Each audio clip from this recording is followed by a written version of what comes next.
What's up, y'all? Happy Sunday.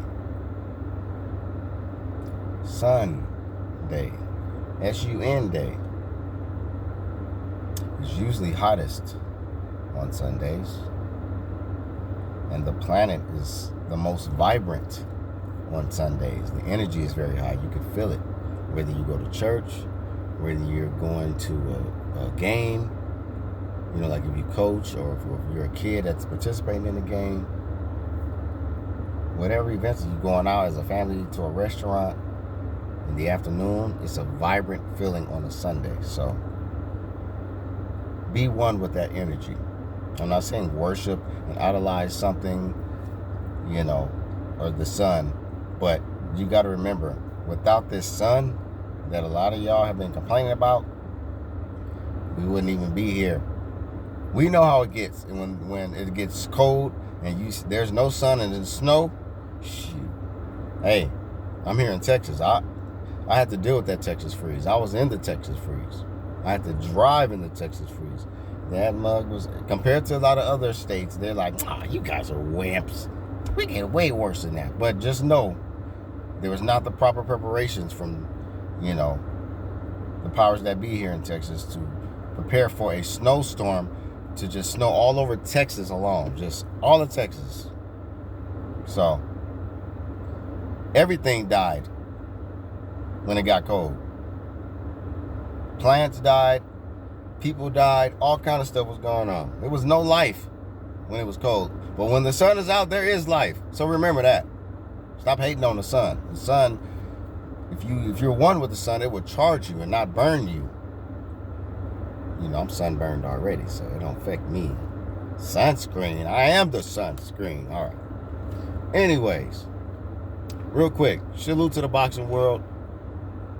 I want to speak on Errol, Spence, and Terrence Bud Crawford. It's less than a week away now. Someone's old must go. Yeah, man.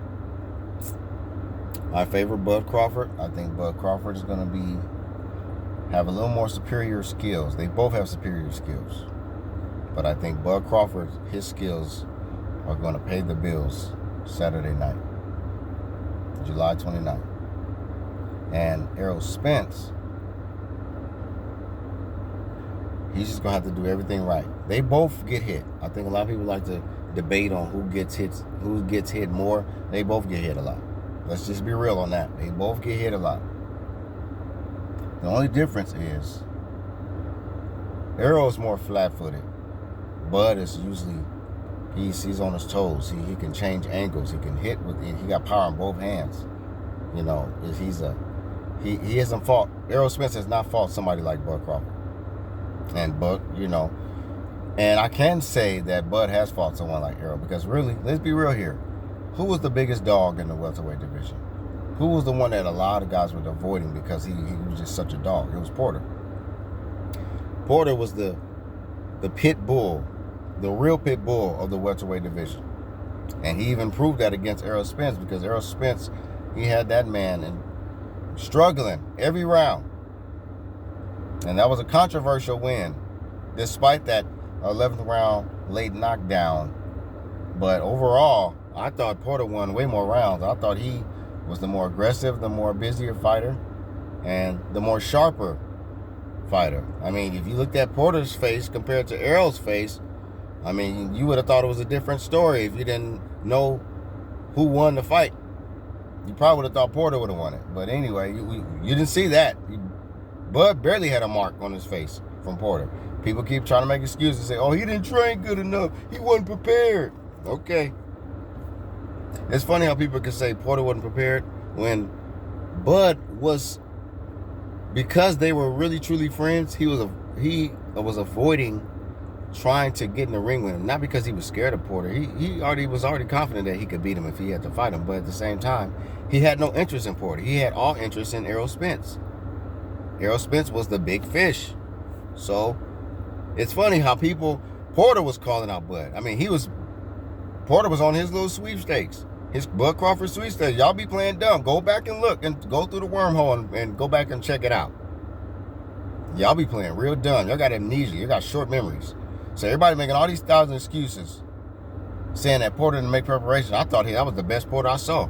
He was very, very sharp, just as good as he was when he was against Errol Spence. It's just Bud Crawford is a different animal. Bud Crawford can handle the aggression of a fighter a little bit better than Errol can. Errol's more comfortable being the aggressive fighter and being the bully. But when the bully gets bullied, you know, he looks different. And Porter was bullying Errol Spence. Porter didn't bully Bud Crawford. So this is my thing. The key to victory. For Errol Spence to win this fight, he got to catch Bud. Not so much just catch Bud, because you can catch Bud, but hurt him. You got to hurt Bud and possibly knock him out early. If Errol Spence cannot hurt Bud, knock him down, whatever shot he can catch Bud with, if Bud is eating it and he's coming back, he in trouble. Because Bud, we know he's usually a slow starter. He's downloading. He's trying to figure out his opponent. And then, in the aftermath of that, he starts getting comfortable. Then he seeks to destroy, and he does destroy. He's beat every welterweight in the welterweight division. You cannot deny that. You can't debate that because it's facts. So, will Errol Spence break Bud Crawford's streak in knocking out all welterweights, including Porter, who he stopped? People act like he could have continued and he would have recovered. No, he wouldn't. Bud would have really, really hurt that man. He would have put that man in the hospital. Stop playing, y'all. Be realistic. Errol Spence going to have to catch Bud with like a hook.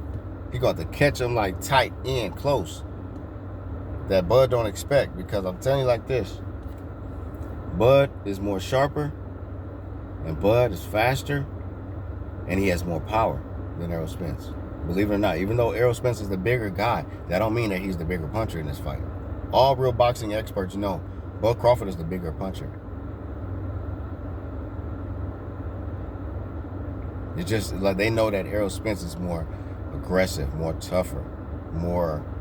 He has a more grueling style, like a gladiator style. It's just up, down, down, zero, up, down, up, down, up, down, up, down.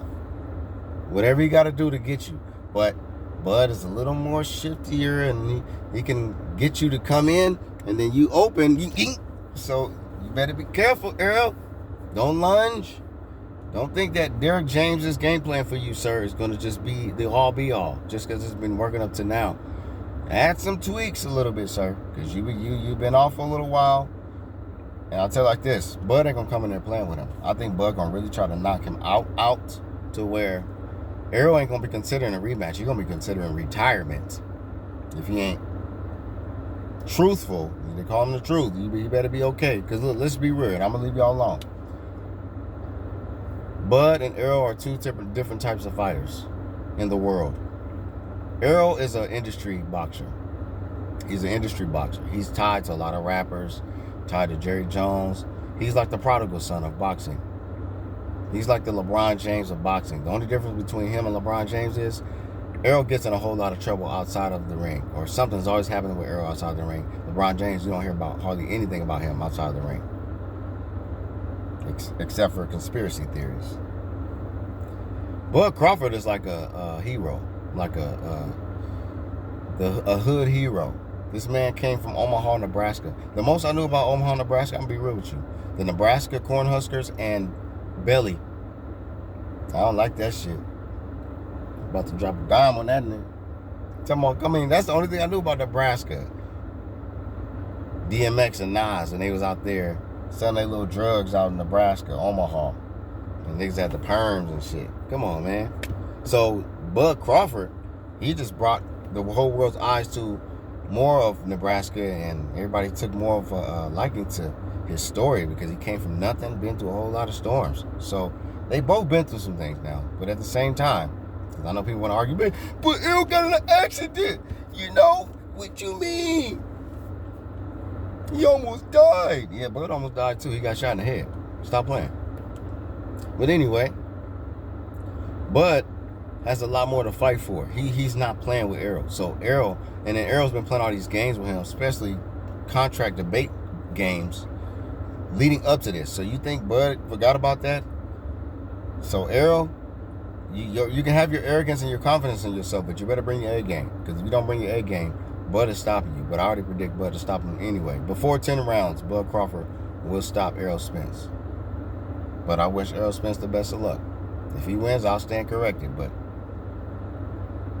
Omaha, Nebraska, stand up.